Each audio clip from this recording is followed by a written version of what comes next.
Anticipatory bail होते क्या है, ये क्या होते हैं बेल ऑर्डर्स, इसे समझिए। अग्रिम जमानत, एंटीसिपेटरी बेल का हिंदी में बोलते हैं अग्रिम जमानत। मतलब अगर किसी व्यक्ति को अरेस्ट करने से पहले ही उसको भनक लग जाता है कि हमारे ऊपर एफआईआर हुआ है, अब हमको पुलिस गिरफ्तार करने वाली है, इस कंडीशन में पहले ही क्या होता है ना कि वह व्यक्ति जज के पास पहुंच जाता है।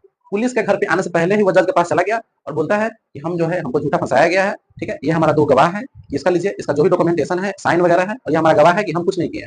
इस तरीका से जमानत पर उसको क्या होता है कि बेल के ऑर्डर दे देते हैं जज साहब, ठीक है। एंटीसिपेटरी बेल उसको मिल गया। जब कभी भी उसके पास पुलिस पहुंचेगा गिरफ्तार करने के लिए, तो उसके पास बेल्स के ऑर्डर पहले रहते हैं, जिसको बोलते हैं अग्रिम जमानत, एंटीसिपेटरी बेल बोलते हैं, ठीक। अब देखिए, यह एंटीसिपेटरी बेल या तो सेशन कोर्ट में दे सकते हैं और नहीं तो हाई कोर्ट में, ठीक है, और किसी कोर्ट में नहीं जमा हो सकता है, या तो सत्र न्यायालय में या तो फिर कहाँ पे उच्च न्यायालय में जमा हो सकता है, सेशन कोर्ट और हाई कोर्ट। अब देखिए, जब कोई एफआईआर कर दे और गिरफ्तार होने वाला हो, मतलब आप गिरफ्तार होने से पहले ही बेल्स के ऑर्डर मिल गया आपको, अब आपको गिरफ्तार नहीं कर सकता पुलिस, तो इसी को बोलते हैं एंटीसिपेटरी बेल। कोर्ट के ऑर्डर से पहले, यानी कोर्ट से ऑर्डर लाया जा सकता है। इसमें क्या होता है, बिफोर अरेस्टिंग, मतलब अरेस्ट करने से पहले। जो अभी एग्जांपल को दिए थे खान सर और रोशन सर के बारे में, ठीक है, खान सर पहले ही एंटीसिपेटरी बेल ले लिए थे, उसके ऊपर जो भी था उनके ऊपर कार्रवाई नहीं हुआ, रोशन सर जेल चले गए।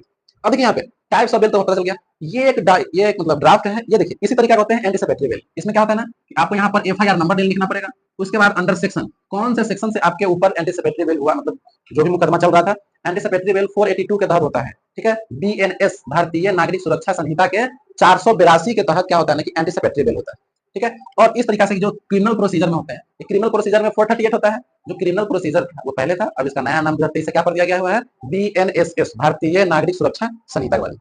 अब ये समझिए, कभी कभी क्या होता है ना कि एफआईआर जो व्यक्ति करने जाता है उसका एफआईआर एक्सेप्ट नहीं करता। कभी कभी ऐसा होता है कि पुलिस थाना जो है, पुलिस का थाना जो प्रभारी होते हैं, वह कभी कभी किसी व्यक्ति का एफआईआर नहीं लेता रहता है। इसी कंडीशन में अभी हुआ है खान सर जो और रोशन सर के बीच में जो विवाद चल रहा है, इस कंडीशन में जो रोशन सर हैं उनके भाई प्रिंस यादव का नेपाल में मौत हो गया है, ठीक है।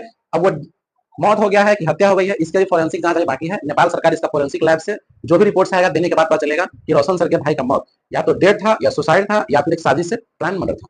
तो क्या ना कि एफआईआर जो था रोशन सर कदम कुआं थाना जो कि पटना में है, उसमें खान सर के अगेंस्ट में एफआईआर करने गए कि हमारे भाई को खान सर नहीं मरवाया है।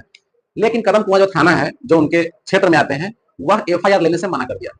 2 दिन से एफआईआर के लिए लगे हुए हैं। खान सर का ये, रोशन सर का यह भी बयान है कि अगर हमारा एफआईआर नहीं हुआ हम यहीं रहेंगे, कदम कुआं का जो थाना है उसके पुलिस हमको गोली मार दे, लेकिन हम एफआईआर करके ही जाएंगे। अब देखिए, क्या सही में एफआईआर नहीं लेने पर कुछ प्रावधान किया जा सकता है? एकदम सही है, प्रावधान हो सकता है। प्रावधान क्या है? देखिए, एफआईआर का मतलब होता है फर्स्ट इन्फॉर्मेशन रिपोर्ट, ये तो उसका फुल फॉर्म हुआ। अब समझिए, एफआईआर किसी व्यक्ति के द्वारा दूसरे पक्ष के विरुद्ध में अपने नजदीकी थाना में एक सूचना देना पड़ता है, वो भी लिखित सूचना, रिटर्न में देना पड़ता है, रिटर्न में। अब क्या होता है ना, जैसे मारपीट में दे सकते हैं, झगड़ा हुआ है उसमें भी आप एफआईआर कर सकते हैं। उसके बाद आपके अगर हत्या की साजिश हुई है, मतलब आपको मारने का कोशिश किया गया है, फिर भी आप एफआईआर कर सकते हैं। या कुछ सामान तोड़फोड़ कर दिया गया है, फिर भी हो सकता है। खान सर रोशन सर के बीच में तोड़फोड़ ही हुआ था, गोली वगैरह भी चला था, इसके कारण एफआईआर की हुई। अब देखिए, यदि एफआईआर पुलिस स्टेशन द्वारा स्वीकार नहीं किया जाएगा तब क्या होगा? मान गए अगर पुलिस स्टेशन एफआईआर को एक्सेप्ट नहीं करती है, तो आप क्या क्या कदम उठा सकते हैं?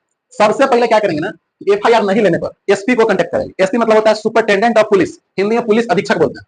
उसको सूचना देंगे और वो भी लिखित शिकायत करेंगे कि सर आपके क्षेत्र के जो थाना प्रभारी है, थाना है, वहां पे मेरा एफआईआर नहीं लिया जा रहा है। उसके बाद अगर यही बात नहीं मानेगा तो बात यहाँ पे चलाएगा एसएसपी, पूरे जिला के लॉ एंड ऑर्डर को फॉलो करते हैं ये। एसएसपी का मतलब होता है सीनियर सुपरिटेंडेंट ऑफ पुलिस। वरिष्ठ पुलिस अधीक्षक को सूचना करेंगे, शिकायत करेंगे कि आपके क्षेत्र का जो थाना प्रभारी है और एसएसपी है हमारा कंप्लेन नहीं ले रहा है।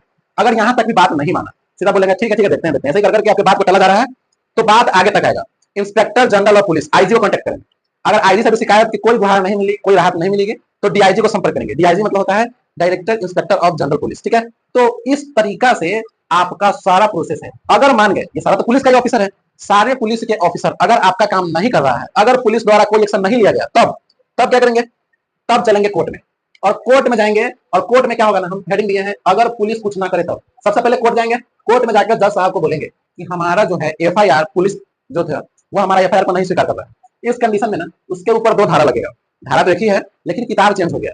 क्रिमिनल प्रोसीजर में 190 और बीएनएसएस में 210 के धारा के तहत, यानी क्रिमिनल प्रोसीजर 190 को ही बीएनएसएस में 210 बना दिया गया। इसमें कोर्ट आदेश देता है पुलिस को कि आप जो व्यक्ति आपके थाना में एफआईआर लेकर आया है उसको स्वीकार करें और उस पर सख्त जांच करें, और जो भी दोषी पाए गए हैं उसको कड़ी से कड़ी सजा दें। तो ये किसके द्वारा? कोर्ट के द्वारा पुलिस को यह ऑर्डर दिया जाता है।